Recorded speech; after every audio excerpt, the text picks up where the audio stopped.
Hello to dear student. मैं जो भी 2025 का हिंदी का पेपर 24 फरवरी को देने वाले हैं वह इस हिंदी के पेपर को जरूर देखें, जिससे कि वह पूरा नंबर हिंदी में पा सके। यह एकदम लड़ता जुड़ता प्रश्न आने वाला है इस पेपर में से, तो मैं बताने जा रहा हूँ। देखिए इसका समय कितना होता है, 3 घंटा 15 मिनट, पूर्णांक 70।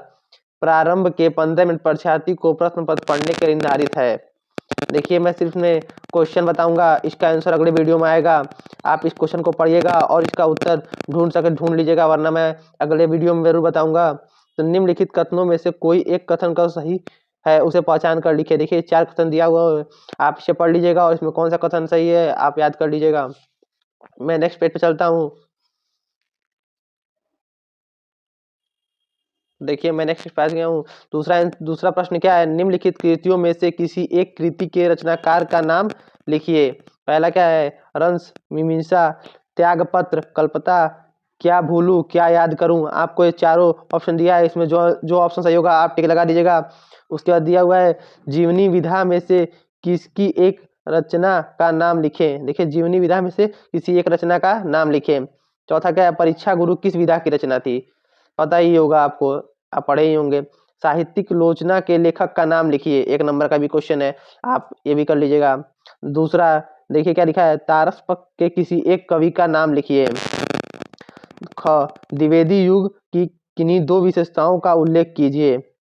ग क्या है, नई कविता के 2 मुख्य विशेषताओं का उल्लेख कीजिए। देखिए तीसरा प्रश्न, ये दोनों 2-2 नंबर का है, ये 1 नंबर का है। आप लोग याद कर लीजिएगा, जरूर से प्रश्न आएगा, हो सकता है।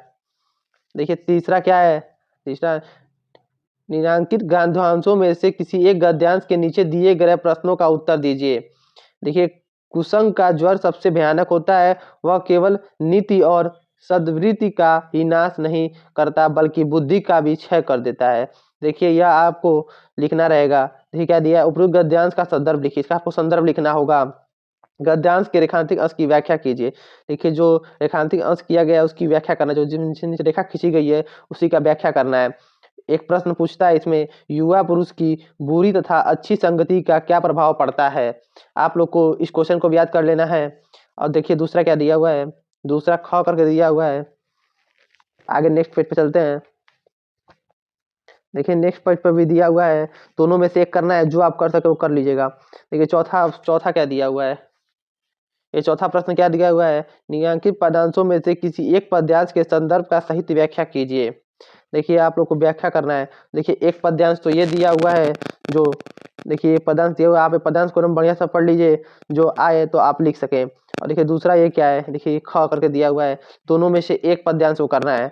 पांचवा प्रश्न क्या दिया हुआ है, देखिए निम्नलिखित में से लेखकों में से किसी एक लेखक का जीवन परिचय दीजिए, उनकी किसी एक रचनाओं का नाम लिखिए। देखिए इसमें क्या है, कौन कौन से लेखक हैं, जयशंकर प्रसाद, डॉक्टर भगवत शरण उपाध्याय, रामचंद्र शुक्ल, ये तीनों दिए हुए हैं। तो आप लोग को इनमें से जो भी जीवन परिचय याद हो वो लिख सकते हैं।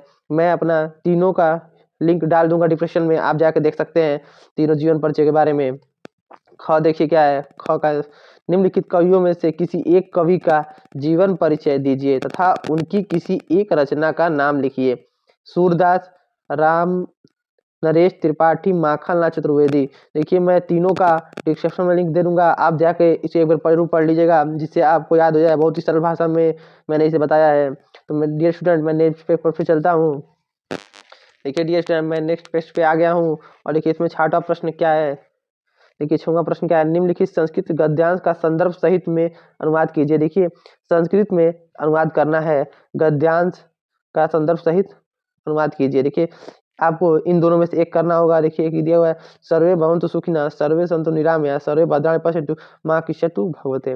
देखिए सबसे आसान यही है, आप चाहें तो इसे पढ़ सकते हैं, यह हर साल पूछता है। सातवां प्रश्न क्या है, अपनी पाठ्य पुस्तक में से तटस्थ कोई एक श्लोक लिखिए जो प्रश्न पत्र में न आया हो। देखिए आप लोग को इसमें एक ठो अपने पाठ्य पुस्तक में से एक श्लोक याद करना है और यहाँ लिख देना है, जो कि होता है 2 नंबर का।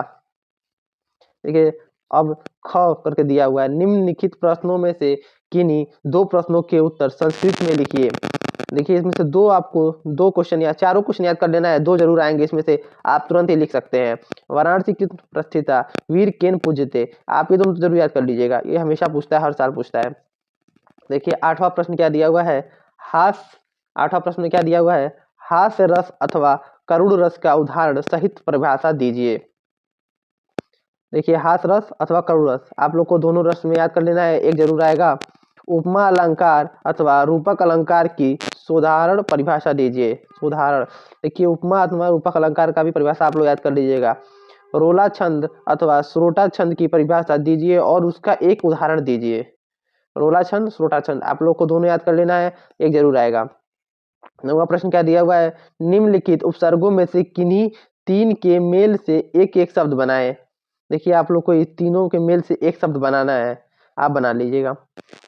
प्रश्न याद कर लीजिएगा, जरूर आप लोग इसे याद कर लीजिएगा। निम्नलिखित में से किन्हीं दो प्रत्ययों का प्रयोग करके एक शब्द बनाए। दो प्रत्ययों का प्रयोग करके एक शब्द बनाना है, यह भी आप क्वेश्चन याद कर लीजिएगा, हर साल पूछता है।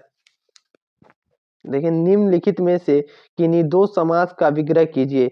राजा रानी, पंचगंगा, विशेषण विशेष, चतुर्वेद, राम रहीम। देखिए आप लोग क्या घ करके दिया हुआ है क्वेश्चन, निम्नलिखित में से किन्हीं दो तत्सम रूप लिखिए। इसका तत्सम रूप लिखना है, आप लोग तत्सम रूप भी जरूर पढ़ लीजिएगा। देखिए आंगा क्या दिया हुआ है, निम्नलिखित में से किन्हीं दो शब्दों के दो दो परिभाषी लिखिए। गंगा, घोड़ा, इंद्र, कुबेर, खग। आप लोग पांचों परिभाषी याद कर लीजिएगा, आप लोग को दो जरूर इसमें से आएगा। देखिए 10वां प्रश्न क्या दिया हुआ है, निम्नलिखित में से किन्हीं दो संधि विच्छेद कीजिए और संधि का नाम लिखिए। देखिए आप लोग इसमें दो संधि जरूर पढ़ लीजिएगा, हमेशा आएगा। अगर आप पढ़ते हैं तो इसमें से दो क्वेश्चन जरूर आना है। ख करके दिया हुआ है, निम्नलिखित शब्दों में से तृतीया विभक्ति एक वचन में रूप लिखिए। देखिए इसका तृतीया विभक्ति और एक वचन का रूप लिखना है दोनों का। ग कर क्वेश्चन दिया हुआ है, निम्नलिखित में से किसी एक धातु लकार पुरुष तथा वचन का उल्लेख कीजिए। अपठ आप लोग को इसमें से एक धातु और लकार का पुरुष का वचन लिखना है, आप तीनों याद कर लीजिएगा, एक जरूर आएगा, आप लिख दीजिएगा। निम्नलिखित में से किन्हीं दो वाक्यों का संस्कृत में अनुवाद कीजिए। सीता विद्यालय जाती है, हमें वहां जाना है, घर के चारों ओर पेड़ है, बालक खेल रहे हैं। यहाँ पे ग्रामर क्वेश्चन देख लीजिए, निम्नलिखित में से किसी एक विषय पर निबंध लिखिए। खेल कूद का महत्व, स्वच्छता अभियान, वर्षा ऋतु का लाभ, भारतीय किसान का जीवन। अगर आपको इसका पूरा वीडियो चाहिए तो मैं डिस्क्रिप्शन में लिंक दे दूंगा, आप जाकर देख लीजिएगा चारों के बारे में। 12वां प्रश्न क्या है, अपने पठित खंड काव्य के आधार पर निम्नलिखित प्रश्नों में से किसी का एक का उत्तर दीजिए। देखिए इसमें से जो आपके स्टेज का होगा वह आप लिख सकते हैं। यहाँ का तो मेवाड़ मुकुट खंड काव्य के आधार पर भीमाशा का पद चढ़ाया है, आप ये भी लिख सकते हैं। देखिए वही हम आ जाते हैं, तो उसके बाद से यह सारा क्वेश्चन पेपर खत्म हो जाता है। अगर आप बोर्ड पेपर में अच्छे नंबर पाना चाहते हैं जरूर इस वीडियो को पूरा देख लीजिएगा।